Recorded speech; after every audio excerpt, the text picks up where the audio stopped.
Well, hello everyone, and welcome to Shelved.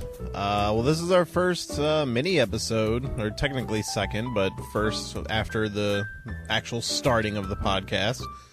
So last Friday, you heard our first episode with Batman Year 1, and I thought it went really well. I really enjoyed it. I've listened back to it a couple times. Hopefully you enjoyed it as well, too. Be sure to send in that feedback, rate us on iTunes, and all that kind of stuff. I do have to do a little bit of housekeeping, and this will actually, since the second episode was already recorded by the time I'm recording this, I do have to make some corrections, and I'll correct it on the next mini episode as well. The email that I've been listing for the show is actually incorrect. It is, I've been saying shelvedpodcast@gmail.com. The correct email address is actually shelvedfilmpodcast@gmail.com. So, sorry about that. I know because our Twitter is Shelved Podcast. The email was Shelved Film Podcast because Shelved Podcast somehow was actually taken, which is amazing because I did research and never found a Shelved Podcast. So I want to know what's going on with that email address. All right, so the whole point of this mini episode is I'm going to introduce you to the next movie that we're going to be doing, and just kind of do a little chit-chatting of my own. So I guess I'll start off with, I did recently create a Tumblr for the podcast, and if you go there now, you'll actually get a little spoiler of what the second episode is going to be. But the Tumblr is, and I'm trying to remember this because I made it earlier today, I don't have it in front of me, but I do believe it is shelvedfilmpodcast.tumblr.com. So the point of this Tumblr is that's where I'm going to be posting links to the scripts. So currently that's all that's on there. I might post some other stuff relevant to the show later. But as for now, it's just the first two episodes, it's the scripts. So you can go there, instead of having to Google it and find it yourself, I did the work for you. I just put the scripts on there.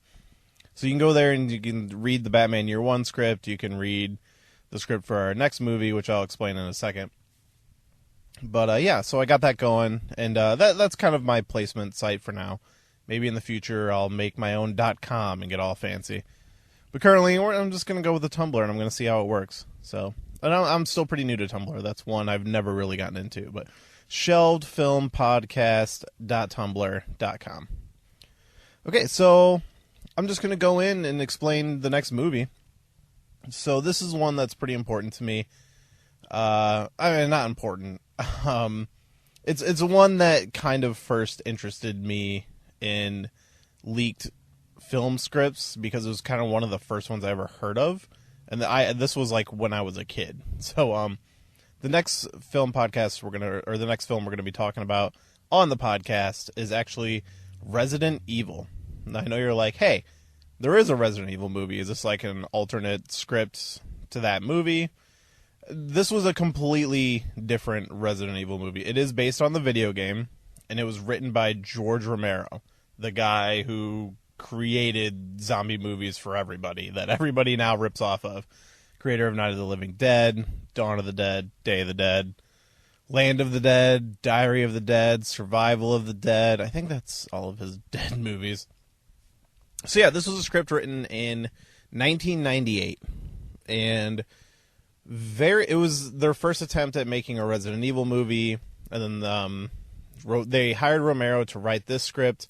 He turned it in, they didn't really like it, so then we got the movie that we all know today that came out in 2002, and we do talk about the existing film franchise on the podcast, which you'll just have to listen to hear us talk about that. And I'll warn you, it's one I get a little passionate about. I throw around a few more swears in this episode, because Resident Evil is important to me. It's one of my favorite games of all time, the whole franchise. I even like the ones that people don't like, and I play them all. Yeah, I mean, I'll play them all. I don't care which one it is. I play all the spin-offs. I like Resident Evil 6, and nobody likes Resident Evil 6. As far as the movies, I think they're all bad, except for the two CG movies. I actually think the CG movies that actually take place in the game world are the best ones. One of them is kind of boring, but Resident Evil Damnation is the best Resident Evil movie there is. But, the final movie in the film franchise is coming out, and I wanted to I figured why not do this script because it'll tie in with the release of that movie. And I'm probably going to see that movie, and I'll probably cover that on a mini episode since it will be relevant to the podcast since we talked about this Resident Evil script. But yeah, so that's our next movie. It's Resident Evil by George Romero. The script's pretty easy to find if you type in Resident Evil George Romero script. But again, I put it up on the Tumblr already, so you can go there, you can click on the link and read the script online. Unfortunately, with a lot of our scripts, there will be a PDF that you can just download. But this is one of those ones, just like Batman Year One. It's kind of hard to find a PDF version of this. So it is one you just kind of have to read online. But a little hint to anybody on an iPhone or an iPad or something. If you go to these websites and you like click on your options on your iPad there's an option to open in iBooks, which will then create a PDF for you that you can read on your phone or on your iPad. That's actually how I got some of the PDFs for this that I give to the people who do the podcast with me. So yeah, it's going to be Resident Evil. Check it out. It's a really interesting script. I really like this episode. We had some good conversation about it. And I'm really excited for this one. So that's kind of all I need for the housekeeping kind of stuff. I did want to just kind of have a little bit of a conversation, because I know these mini episodes, a lot of them are going to be pretty short, but I don't want them all to be, like, incredibly short. So I want to at least try to break 10 minutes at least to make it worth your time. And I'm sure once we start getting some emails and some tweets and stuff like that, we'll find a way to expand the mini episodes.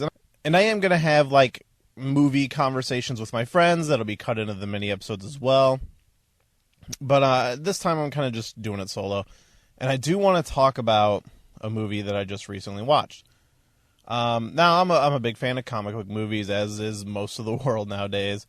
And there's one that came out fairly recently that I missed in theaters, and that is the newest X-Men movie, X-Men Apocalypse.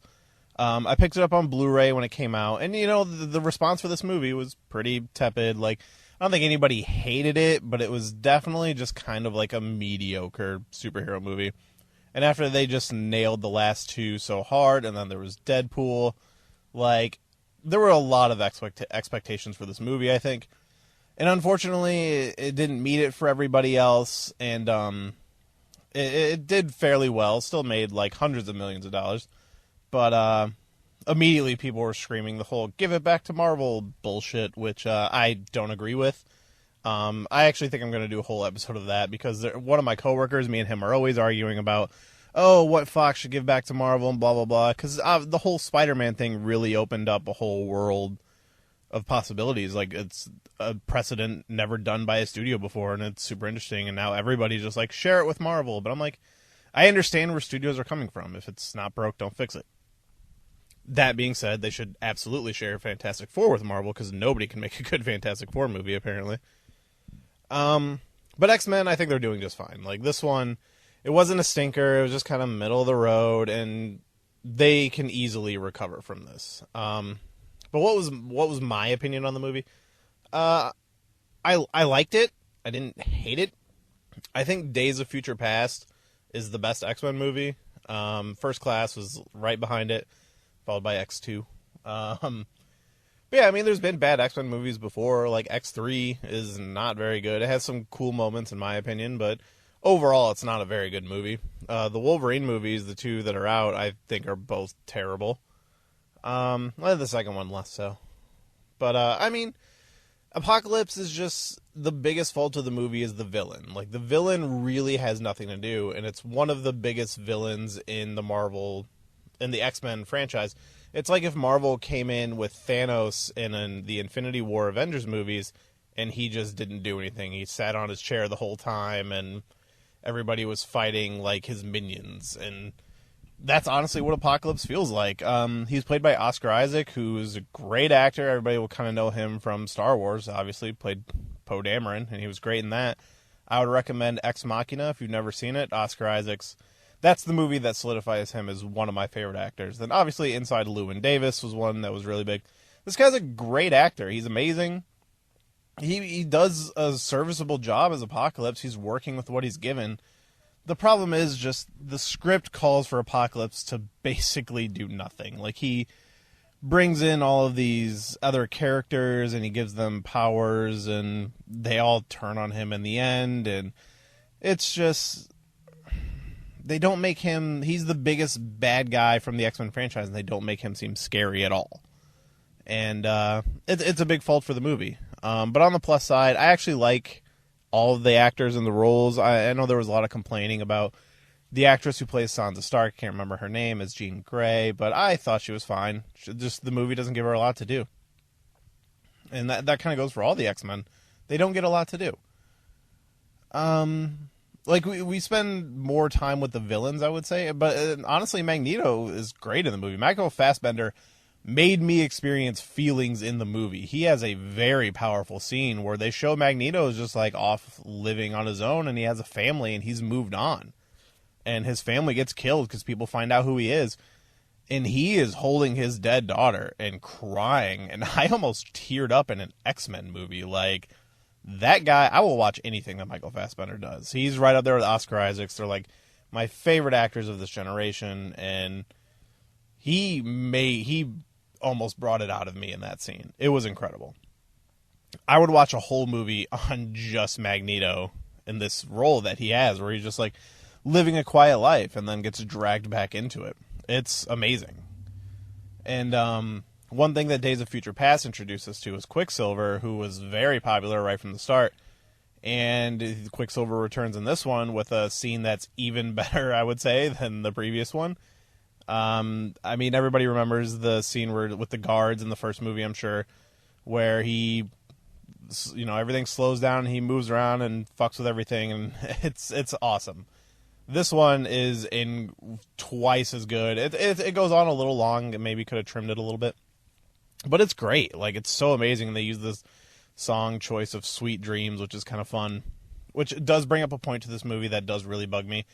They fucking hammer into you that this is the 80s. Like, there's literally a line of dialogue from Storm that says, "Welcome to the 80s." And it's a little much. It's like, all right, we got the Sweet Dreams, we got the Welcome to the 80s, we got a lot of things flashing on TV. You see Reagan, and there's just so much like, hey, this is 80s. Like, let's go see Return of the Jedi in theaters because it's 80s. And it's a little distracting. It's a little much. It's like, hey, we get it. I love the idea of making these X-Men movies period pieces and the way they've been doing it, but this was a bad example. They just laid too hard into it. But overall, I like the movie. It's definitely my least favorite of, like, the recent three, starting with First Class, Days of Future Past, and Apocalypse. Apocalypse is at the bottom. Like, they introduce characters that don't do much. Like, you focus on Magneto, you focus on Xavier, you get a little bit of Cyclops, and just a lot of Mystique, because, hey, it's Jennifer Lawrence, and, she's an Oscar winner. Which has been a big fault for it made sense for Days of Future Past, like, it worked really well, but in this movie, it's like, hey, she won that Oscar, so, like, let's not have her blue, and they give you a justification for it, but it's flimsy at best, and why is Mystique a good guy? Like, I understand all these characters kind of flip-flop all the time, but the reliance on Jennifer Lawrence as an actress in this movie is getting to be a little much, and it doesn't make a lot of sense anymore, and she needs to flip back to Magneto's side. I understand they've established a new continuity because of the time travel stuff, but it's getting a little weird as an X-Men fan. Another big problem with the movie is we're going to put fucking Wolverine in this movie whether it makes sense or not, and it does not make sense, but it is a pretty cool scene. Like, they show Wolverine in full Weapon X mode from the comics. He's got the headgear and the wires, and as like a X-Men fan, it's really cool to see on screen.